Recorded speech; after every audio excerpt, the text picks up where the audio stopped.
Welcome to Live, Life Inspired Views for Every Day. My name is Chris Meyer, and I'm a curious soul. Since my word for this year is nudge, I have a hunch you will be hearing me refer to it often.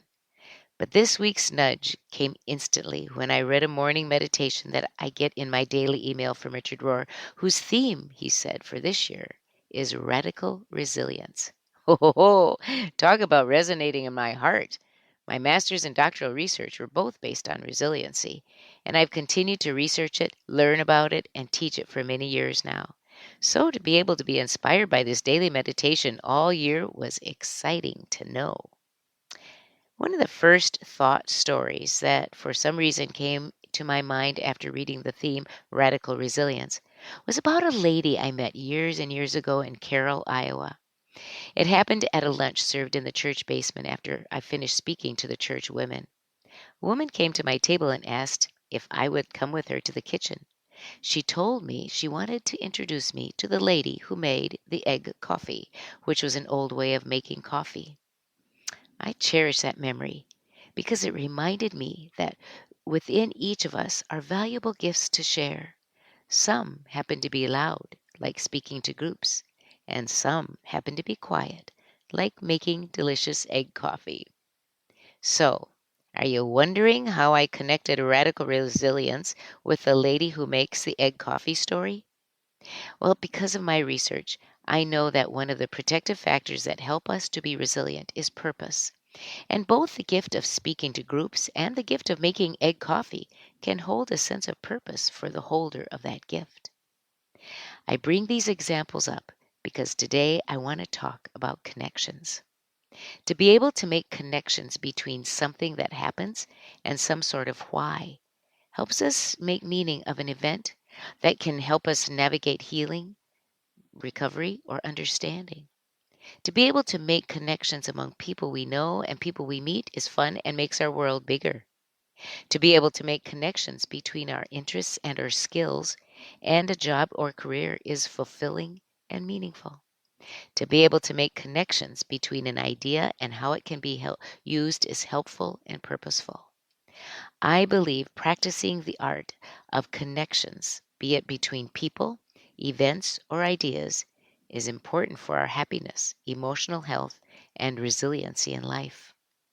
When I taught English in China many years ago, I had a roommate whose name was Jean. She was very organized. Her lesson plans for each day were collected in individual manila envelopes and filed in a special suitcase that she'd brought along. I had my lesson plans too, in outline form in a single 3-ring notebook. I was always adapting and changing. One day I came out of the shower and told Jean, "You know, I just had an idea. I think I'm going to set up my classroom like a tour bus and have my Chinese students be tour guides using English to explain the imaginary tourist attractions." Then Jean said something to me that I will never forget. She turned to me and said, "Now I know why you can travel so lightly." Hmm. Developing the habit of observing, listening, and connecting ideas to other ideas or events, or constructing a metaphor to make meaning out of something that just happened.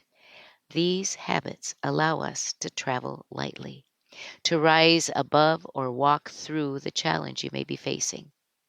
Building the habit of connection keeps us involved in the moment, using past learning or experiences to make the most out of the present.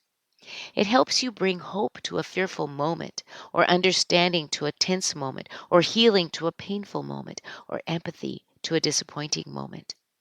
It can be done quickly because you are practiced at noticing and putting connections together. You will have them ready and rehearsed in your mind. That is how you travel lightly and make it through.